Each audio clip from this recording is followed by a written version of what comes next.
My father had been dead for 3 years when I heard him say my name, not in an old family video, not in a voicemail. I had forgotten to delete. The recording had been created 11 days earlier. I checked the date 6 times. Then my father's voice came through the small speaker again. Emily, if you are hearing this, the man buried beside your mother is not me. My name is Emily Carter. I was 37 years old when the package arrived at my house on the 3rd anniversary of my father's funeral. There was no return address. Inside was a digital voice recorder, a brass key stamped with the number 314, and a photograph of my father lying in a hospital bed. He looked older than I remembered. His face was thin, a pale scar crossed the left side of his forehead, but it was him. The photograph had been taken only 13 days earlier. My father, David Carter, had supposedly died 3 years before that picture existed. The police said he was killed in a fire at Carter Restoration, the historic building company he had founded with his younger brother Grant. The fire started shortly after midnight. By the time firefighters entered the rear workshop, most of the roof had collapsed. One body was recovered. It was burned beyond visual identification. But investigators found my father's watch, wedding ring, and wallet beside it. Dental records supplied by the family dentist confirmed the body was his. We buried him next to my mother. I watched the coffin disappear into the ground. I touched his name carved into the headstone. For 3 years, I believed my father was under that stone. Now I was sitting alone at my kitchen table, listening to him tell me he had never been inside that coffin. The recording began with 20 seconds of breathing. Each breath sounded painful. Then my father spoke. Emily, today is October 3rd.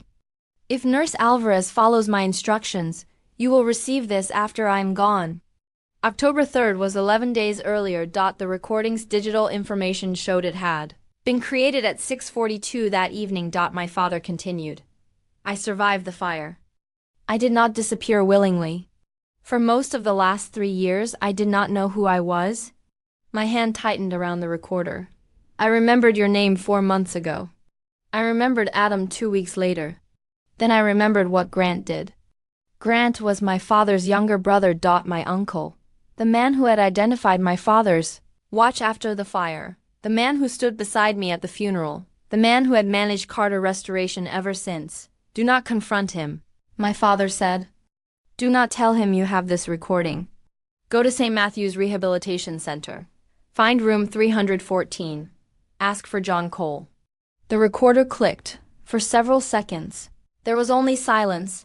Then my father's voice returned. If room 314 is empty, ask Nurse June Alvarez what happened to me. Trust her. Do not trust the dental records. Do not sign anything involving the Ashcroft Mill. The recording ended. I remained at the table until the kitchen clock struck midnight. The Ashcroft Mill was a burned 19th century textile building owned by our family company. My father had purchased it 16 years earlier with plans to restore it into apartments and shops. The project stopped after an unexplained structural collapse killed a construction worker named Mason Reed. After my father's death, Grant repeatedly tried to sell the property. That week, he had sent my older brother Adam and me documents approving a $12 million sale to a private development company. The closing was scheduled for Friday. My father had just told me not to sign. I called Adam. He arrived 40 minutes later, still wearing the dark blue uniform from his job as a paramedic. Adam was 41. He looked more like our father than I did. He had the same square jaw, the same gray eyes, and the same habit of walking around a room when he was worried. I played the recording. He listened without moving. When it ended, he asked me to play it again. Then he examined the photograph. This could have been altered. It's Dad? It looks like him. It is him. People can create voices now, Emily. They can manufacture photographs. Who would do that? Someone trying to stop the mill sale. Someone who knows our family. I showed him the file date. That only proves when the file was created. It doesn't prove who created it. I wanted to be angry with him, but Adam's caution made sense. Our father's voice was not enough. We needed physical evidence. St. Matthew's Rehabilitation Center was 2 hours away. It occupied an old red brick hospital outside the town of Bellhaven. Adam agreed to go with me the following morning. Before we left, He called the center and asked for John Cole. The receptionist placed him on hold. When she returned, her voice had changed. There is no patient here by that name. Was he recently discharged? I cannot release patient information. Can we speak to Nurse June Alvarez? Another long silence followed. Miss Alvarez no longer works here. The call ended. Adam looked at me. Someone knew we were going to ask. We reached St. Matthew's shortly after noon. Room 314 was on the third floor of the east wing. The door stood open. The bed had been stripped. A pale rectangle on the wall showed where a picture had recently been removed. Nurse entered and told us the room was unavailable to visitors. I showed her my father's photograph. Was this man here? She looked at it for less than a second. I've never seen him. You didn't look long enough. I said I don't know him. Adam noticed a medical chart inside the empty wall holder. Most of the pages had been removed, but the top sheet contained 3 words: Patient, John Cole. Before Adam could photograph it, the nurse pulled it away. You need to leave. A security guard escorted us to the elevator. As the doors closed, an elderly patient in a wheelchair raised his hand. David, he said. The guard stepped between us. What did you call him? I asked. The patient pointed toward room 314. His name was David. The elevator doors closed before he could say anything else. Someone was waiting beside our car. She was a woman in her late 50s with silver-streaked black hair and a tan raincoat. My name is June Alvarez, she said. Your father asked me to find you. I held up the recorder. Is this his voice? Yes. Where is he? June lowered her eyes. He died 9 days ago. I felt the parking lot tilt beneath me. My father had died twice. Once for the world. And once for real. June explained that. David had arrived at St. Matthew's 3 years earlier under the name John Cole. He had been found unconscious beside a service road, 6 miles from the restoration company fire. He suffered a traumatic brain injury, smoke inhalation, and several broken bones. There was no identification on him. At first, he could not speak. When police circulated his photograph, an administrator named Dr. Martin Vale reported that the patient did not match any local missing person case. That was strange because my father's face had appeared on every local news station. But his injuries had changed. His appearance and his hair and beard had grown while he remained unconscious. He was eventually registered as an unidentified indigent patient. Why didn't anyone take his fingerprints? Adam asked. They did, June said, but the result disappeared from his file. Who could remove something like that? The administrator. Or someone with access through him. June told us Dr. Vale had taken unusual interest in John Cole. He personally approved heavy sedatives even after my father no longer required them. He restricted visitors. He blocked requests to transfer the patient to a neurological hospital. 2 years passed before June became responsible for his daily care. She noticed he became more alert when one medication was delayed. She secretly requested a neurological review. The specialist concluded that David's confusion came partly from his injury and partly from unnecessary medication. June began reducing the dosage under the specialist's supervision. That was when his memory returned. First, he remembered a workshop full of smoke. Then he remembered Mason Reed. Then he remembered Grant. Why didn't you call us? I asked. I tried to verify his identity first. David was frightened, he said. Grant had tried to kill him and would come after you if he knew David remembered. June gave me a sealed envelope. Inside was a copy of my father's recent DNA test and a sample collection receipt. He had compared his DNA to a blood sample Adam had submitted to a national bone marrow registry 8 years earlier. The result showed a parent-child relationship with greater than 90-9-0.9% probability. Adam read the report twice. His knees seemed to weaken. It was him. June nodded. Your father was alive. Adam turned away and pressed both hands against the roof of my car. For 3 years, he had blamed himself for missing our father's final phone call on the night of the fire. Now he knew it had not been the final call. There could have been hundreds more. I asked June how my father died. Cardiac arrest. His heart had been damaged by smoke inhalation and years of inadequate treatment. He was scheduled to be transferred to a university hospital, but he died the night before. Was Grant there? No, but Dr. Vale disappeared 2 days later. June looked toward the rehabilitation center. Before your father died, he gave me the recorder, the key, and the photograph. He said room 314 was only the beginning. A black SUV pulled into the parking lot. June's face lost its color. We need to leave. Who is that? Dr. Vale. The SUV stopped near the front entrance. A tall man stepped out and looked directly at us. Although June had been told he no longer worked there, Dr. Vale had returned less than an hour after we asked about John Cole. He began walking toward our car. June opened the rear door. Your father was right, she said. Someone is still trying to erase him. Adam drove while I watched the black SUV in the mirror. Dr. Vale did not follow us. He stood in the parking lot with his phone against his ear. 10 minutes later, Uncle Grant called me. I stared at his name on the screen. Neither Adam nor I had contacted him. I answered without mentioning St. Matthew's. Emily, where are you? Why? I stopped by your house. You weren't home. That doesn't answer my question.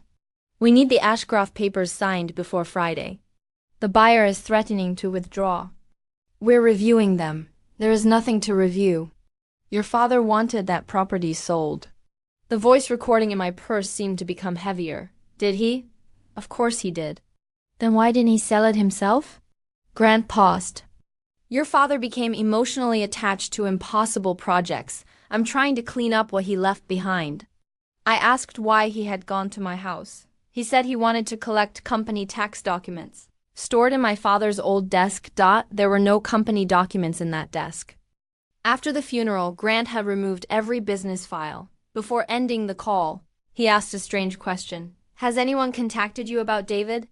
He did not say the company. He said David. My father's first name. I felt June watching me from the back seat. No, I said. Why would they? Grant remained silent for 2 seconds. No reason. He ended the call. June stayed with us that night. She had copied part of my father's medical file before Dr. Vale removed it. The records showed that an unnamed donor had paid St. Matthew's more than $400,000 for John Cole's private care. Payments came through the Vale Community Health Foundation. The foundation received matching deposits from an account connected to Ashcroft Development Partners. That was the same company purchasing our mill. Grant had not simply discovered my father at the rehabilitation center. He had been paying to keep him there. My father's medical notes revealed a pattern. Whenever he began remembering names or locations, Dr. Vale increased his sedatives. The day David first said, Emily, Vale ordered 72 hours of isolated observation. When he said Grant, Vale classified him as aggressive and delusional. June found no evidence that my father had ever attacked anyone. He knew exactly who David was, Adam said. And he kept him alive, I replied. That was what I could not understand. If Grant wanted our father dead, why pay hundreds of thousands of dollars to hide him? June answered quietly. Your father said Grant needed something from him. The brass key was stamped only with 314. We initially assumed it belonged to the hospital room. It did not fit the door, the bedside cabinet, or the medication locker. Under a magnifying glass, Adam noticed a second marking almost worn away. A small letter BB314. The key belonged to a bank safe deposit box. Our father had used Commonwealth Trust Bank for more than 20 years. The following morning, we brought the key to the downtown branch. The manager confirmed that box B314 was registered to David Carter. Grant had attempted to access it 7 times since my father's first death. Each request had been denied because he was neither the beneficiary nor an authorized signer. After my father was declared dead, the bank tried to transfer the contents to his estate, but a special instruction required independent verification of the death certificate. The dental identification used after the fire did not satisfy the bank's private insurance requirement. The box remained sealed. My father had left a notarized document naming Adam and me as joint beneficiaries. The manager allowed us to open it. Inside was an old wristwatch. For 3 years, I had believed that watch had been buried with the body identified as my father. I recognized the scratch across the face. I recognized the brown leather strap I had given him for his 60th birthday. The watch recovered after the fire had been a duplicate. Beneath it were 2 audio cassettes, a flash drive and a thick red ledger bearing the name Ashcroft Mill. The flash drive contained photographs taken beneath the mill. They showed steel drums buried under a concrete floor. Several were labeled with the logo of Halcyon Industrial Chemicals. Our family company had been hired to restore the mill 16 years earlier. During an early inspection, my father and Mason Reed discovered that the previous owner had illegally buried toxic chemicals beneath the building. The contamination had spread into groundwater near a residential neighborhood, reporting it would have stopped construction and triggered a federal investigation. Grant secretly negotiated with Halcyon. In exchange for concealing the contamination. The company paid him more than $3 million through false subcontracting accounts. Mason discovered the payments. He threatened to contact the Environmental Protection Agency. 2 days later, part of the mill collapsed. Mason died beneath several tons of brick and steel. The accident report blamed weakened support beams. My father accepted that explanation at first. Years later, he found the red ledger while reviewing archived company records. It showed that Grant had ordered workers to remove temporary supports from the section where Mason was inspecting. My father realized the collapse had been deliberate. The cassettes contained conversations between David and Grant. My father had secretly recorded them during the final month before the workshop fire. On the first tape, he confronted Grant about the toxic waste. Grant denied everything. On the second, Grant's voice changed. "You don't understand what happens if this comes out," he said. "The company dies. We lose the mill. Both of your children inherit debt. You killed Mason. I prevented one employee from destroying hundreds of lives. You took away his life. And what will telling his widow change now?" My father said he was going to the authorities. Grant threatened Adam and me. "If you destroy this family, David, your children will pay for it." The last recording was made on the night of the fire. My father had arranged to meet Grant at the restoration workshop. Mason's younger brother, Peter Reed, had contacted David after finding another set of documents. Peter arrived first. On the tape, my father told him to wait in the office while he checked the rear storage area. Then an alarm sounded. My father shouted that the door had been chained from outside. Glass shattered. Smoke filled the building. The recording ended. Peter Reed was the body found after the fire. He was not homeless or unidentified. He was a 58-year-old maintenance supervisor whom Grant knew. Grant placed my father's duplicate watch, wallet, and wedding ring near Peter's body to create a false identification. He expected both men to die. David escaped through a damaged ventilation opening, fell down an embankment, and wandered toward the service road before collapsing. Peter did not escape. The fire destroyed most of his body. Grant supplied altered dental records belonging to Peter but labeled with David's name. The family dentist, Dr. Samuel Price, signed the identification. Dr. Price died 7 months later from what police called an accidental medication overdose. Adam stared at me. Grant killed 3 people. Mason, Peter, and Dad. Our father died in a hospital because Grant kept him there. The red ledger contained enough evidence to stop the Ashcroft sale. But the final file on the flash drive was encrypted. Its title was simple: For Emily. A password prompt appeared when we opened it. My father had left a hint. "The answer is what you found when I taught you not to be afraid of the dark." I remembered being 9 years old during a storm. The power failed, and I became convinced there was someone beneath my bed. My father sat with me until morning. He asked me to describe every shape in the darkness: the coat on the chair, the books near the window, the shadow of the lamp. When daylight came, he asked what we had found. "Only what was already there," I whispered.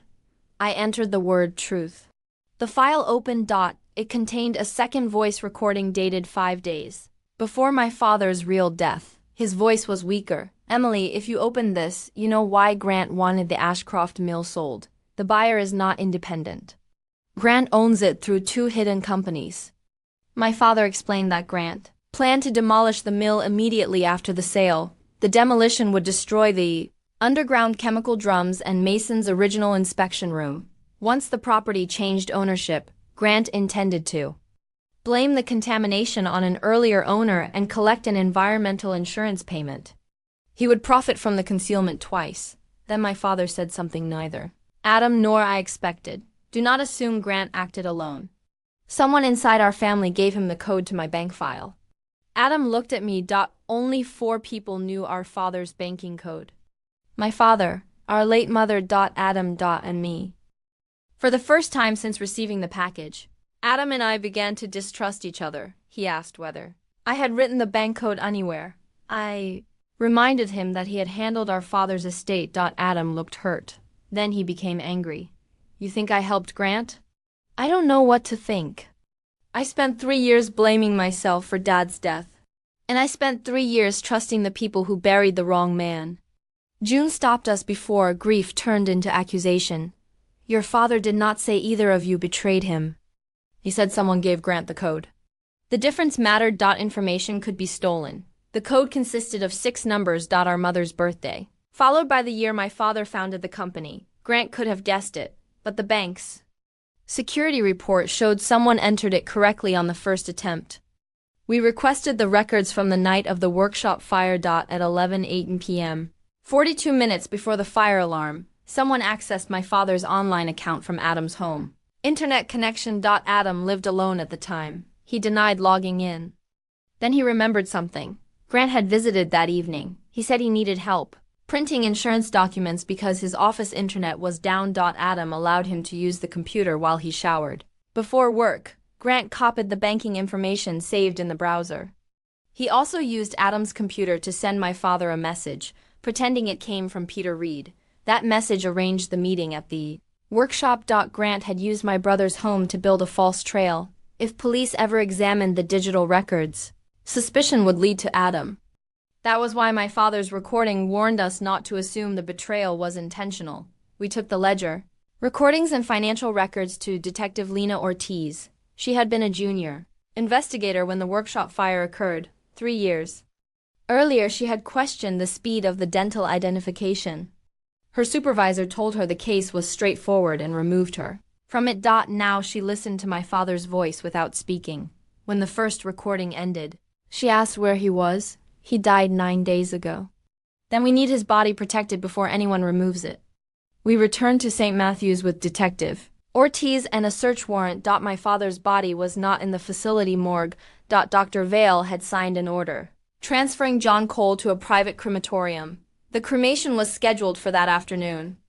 We reached the crematorium 30 minutes before it began. My father's remains were placed under police protection. His fingerprints matched David Carter's military service records. His DNA matched both Adam and me. An autopsy revealed long-term heart and lung damage consistent with the workshop fire. It also found traces of 2 sedatives at levels far above the dosage written in his final medical chart. The medical examiner could not immediately determine whether the overdose caused his death. June insisted she had not administered those drugs. Security footage from St. Matthew's showed Dr. Vale entering room 314 at 10:37. On the night David died, Vale had claimed he was 200 miles away. His SUV left the rear parking lot. 26 minutes later, Detective Ortiz issued a warrant for his arrest. Vale was found at a private airfield carrying $60,000 in cash and a passport under another name. During questioning, he denied killing my father. He admitted Grant paid him to keep David registered as John Cole.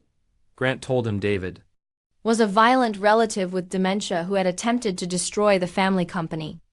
Vale accepted the money and falsified medical records, but he insisted that for the first 2 years, he did not know the patient had been declared dead. When David began remembering his real identity, Vale demanded more money. Grant paid. The arrangement continued until June ordered the outside neurological review. Vale realized they could no longer hide David. He told Grant that the patient had recorded a statement and planned to contact his children. On the night of David's death, Vale entered room 314 intending to find the recorder. He administered an excessive sedative to keep David unconscious while searching. David suffered cardiac arrest. Vale tried to revive him but did not call emergency services for 18 minutes. By then, it was too late. Vale had not planned to kill my father, but his actions caused his death. He agreed to testify against Grant in exchange for prosecutors considering his cooperation at sentencing. Police arrested Grant at the Ashcroft Mill. He was standing beside a demolition crew. Although Adam and I had not signed the sale documents, Grant had created fraudulent electronic signatures in our names and planned to proceed with an emergency transfer. Investigators stopped the demolition before the first machine entered the building. Grant claimed our father's recordings were fabricated. Then Detective Ortiz played the workshop tape. Grant listened to his own voice threatening David. For a moment, his confidence disappeared. But he still did not confess. He told police my father had been confused. He said the red ledger was fictional. He said the money from Halcyon had been legitimate consulting income. The physical evidence beneath the mill proved otherwise. Environmental. Investigators found 14 chemical drums under the concrete. Beside them was a narrow inspection room sealed behind a brick wall. Inside were Mason Reed's original reports. A hard hat stained with his blood and a battery-powered work light. The metal casing of the light carried Grant's fingerprints. The collapse investigation had stated Grant was never inside that section of the mill. His fingerprints proved he had been there. A retired crane operator provided the final connection. He testified that Grant paid him to remove 2 steel supports the evening before Mason died. Grant told him the supports were temporary and no longer required. After the collapse, Grant gave him $10,000 and ordered him to leave the state. The operator remained silent for 16 years because he believed speaking would make him responsible for Mason's death. My father had found him months before the workshop fire. Their conversation was saved on the encrypted flash drive. Every part of Grant's plan began to collapse. But before the criminal trial, our family had another grave to open. The body buried beside my mother was exhumed. DNA confirmed it belonged to Peter Reed. Peter had been listed as missing for 3 years. His daughter, Rachel, lived in Arizona and believed her father had abandoned the family after falling into debt. Grant had sent messages from Peter's phone after the fire, making it appear that he had left voluntarily. I met Rachel at the cemetery. She was 32 and carried the last birthday card her father had sent her. I hated him, she said. For 3 years I hated him for leaving. He didn't leave, I know. That almost hurts more. We arranged a proper funeral for Peter Mason. Reed's widow attended. So did the crane operator. Adam and I stood in the back because the day belonged to Peter's family. Afterward, Rachel approached us. I'm sorry your father lost 3 years of his life. I looked at Peter's coffin. I'm sorry your father lost everything. Grant had tried to erase 2 men with 1 fire. The truth restored both their names. My father was buried for real 2 weeks later. This time, I saw him before the coffin closed. The scar in June's photograph crossed his forehead. His hair had turned almost completely white. His hands looked smaller, but he was my father. I placed the original wristwatch. Beside him, Adam placed a photograph of the 3 of us from our last family vacation. June placed his room 314 identification bracelet near his hand. On the front, it said John Cole. On the back she had written his real name, David Carter. As the coffin was lowered, I felt a grief that was different from the first funeral. The first time I mourned a death I did not understand. This time, I mourned the life he had fought to recover. Grant's trial began 11 months later. He was charged with 3 murders: Mason Reed, who died in the mill collapse, Peter Reed, who died in the workshop fire, and David Carter, whose death resulted from the conspiracy to imprison and silence him. Grant was also charged with arson, fraud, unlawful confinement, identity falsification, environmental crimes, and conspiracy. Dr. Vale pleaded guilty to manslaughter, medical fraud, and unlawful confinement. The family dentist had died before he could be questioned. But investigators recovered financial records showing Grant paid him $80,000.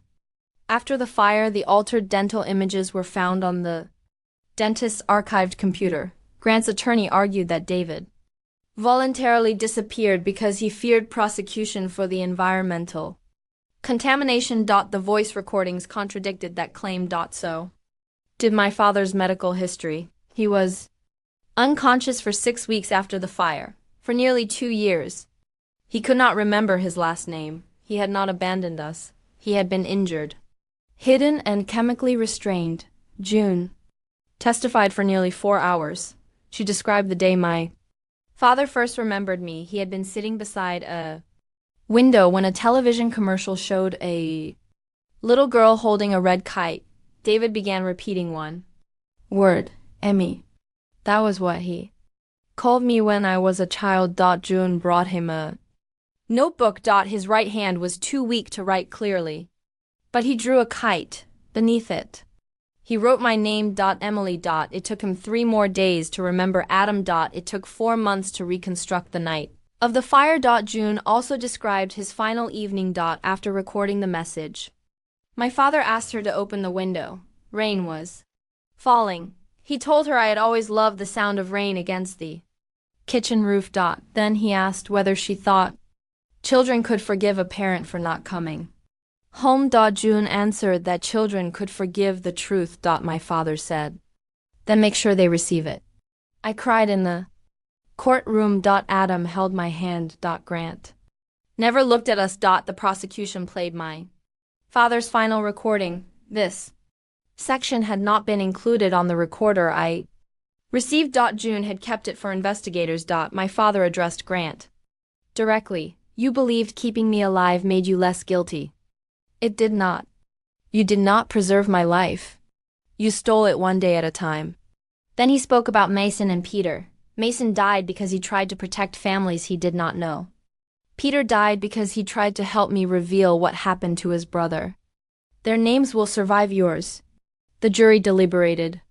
For less than 7 hours, Grant was convicted. On every major charge, he received 3 consecutive life sentences without the possibility of parole. Dr. Vale was sentenced to 22 years in prison. St. Matthew's Rehabilitation Center lost its license and closed after investigators discovered other patients had been held under fraudulent guardianship arrangements. Several administrators faced criminal charges. The Ashcroft Mill was transferred to a federal environmental recovery program. Halcyon Industrial Chemicals paid for the cleanup and established a compensation fund for affected residents. Mason's widow and Peter's daughter received settlements. Adam and I dissolved Carter Restoration. We could have sold its remaining assets and walked away. Instead, we used them to establish the David Mason and Peter Foundation. The foundation funded legal assistance for unidentified hospital patients and families affected by fraudulent death records. June became its first patient advocate. She said yes only after making us promise her office would not have fluorescent lights. 6 months after the trial, she brought me a box from St. Matthew's. It contained my father's notebooks. During the last 4 months of his life, he had written down every memory that returned. Some pages contained only names. Emily. Adam. Helen. Helen was our mother. Other pages describe small moments. Teaching Adam to change a tire, carrying me home after I broke my ankle, burning pancakes every Christmas morning. Dancing with my mother in the kitchen. One page contained a question. Did Emily become an architect? I had wanted to become one when I was 16. My father remembered. I had become a school librarian instead. At first, I felt guilty that the answer was no. Then I turned the page. He had written, "It does not matter. I hope she became kind." That sentence broke me more deeply than anything in the trial. My father had lost his company, his identity, and 3 years with his children. Yet when his memories returned, he did not wonder whether I had become successful. He wondered whether I had become kind. Near the bottom of the box, I found 4 additional recordings. One was for Adam. One was for June. One was for my mother. Even though she had died 5 years before the fire, the final recording was for me. I waited 3 days before listening. My father's breathing was weak, but his voice sounded peaceful. Emmy, I know you will ask why I did not send for you the moment I remembered your name. He paused. The truth is that I was afraid. My memories came back in pieces. I did not know which pieces were real. I remembered Grant threatening you. I remembered fire. I remembered someone dying beside me. I believe that contacting you might lead him to you. He explained that he tried to leave St. Matthew's twice. The first time, staff restrained him. The second time, Dr. Vale threatened to have him committed permanently. David understood that without documents or proof of identity, he would appear to be a confused patient claiming to be a dead man. He decided to gather evidence before contacting us. I thought I had more time, he said. Parents always think they have more time. Then his voice softened. I heard you visited my grave every Sunday during the first year. June found a photograph online. I am sorry you spoke to a stone while I was still breathing. I closed my eyes for an entire year. I had brought coffee to the cemetery. I sat beside his headstone and told him about my work. I told him when Adam received his promotion. I told him when I was lonely. I thought those conversations disappeared into the ground. My father continued. But perhaps love does not depend on knowing exactly where someone is. You spoke because you loved me. Somewhere, without understanding why. I was fighting to remember you. He asked me not to build my life around what Grant had taken. He asked me to forgive Adam for doubting the first recording. He asked me to remain close to June. Finally, he said, the file date will make no sense when you first see it. You will think a dead man recorded a message from the future. A faint laugh followed. It was the same quiet laugh I remembered from childhood, but there is nothing supernatural about it. Emmy, the date is correct. The first funeral was not. He took a slow breath. This is not a message from a ghost. It is a message from a father who came back too late. The recording ended with 5 words. I never stopped coming home. A year after the trial, Adam and I replaced the headstone beside our mother. The old stone said our father died in the workshop. Fire. The new one carried both dates. The date the world believed he died, and the date his life actually ended, below them. We added one sentence. His name, his truth, and his love came home. Peter Reed was buried near his brother Mason. Rachel no longer believed her father abandoned her. Mason's widow finally learned why her husband died. Families living near the mill received medical testing and clean water. None of those things erased the damage. Truth does not return stolen years. It does not rebuild every relationship. It does not make grief disappear, but it gives grief the correct name. Today, the brass key marked B314 hangs beside my desk. The digital recorder remains locked in a fireproof box. I have copied every file and preserved the original metadata. Sometimes, on difficult nights, I listen to the first message. My father says my name. He tells me the man beneath the original headstone was not him. And for a moment, I am back at my kitchen table, facing something impossible. But now I understand. The mystery was never how my dead father made a recording 3 years after his funeral. The mystery was how a living man had been erased while the people who loved him were taught to mourn the wrong body. My father did not speak from beyond the grave. He spoke from a locked hospital room. He spoke after 3 years of stolen memories. He spoke because one nurse believed a confused patient deserved to be heard. And although his voice arrived too late to bring him back alive, it arrived in time to expose the men who had taken his identity, his freedom, and finally his life. Grant tried to bury my father's truth beneath a false name, but a voice does not need a body to testify. Sometimes it needs only one person willing to press play.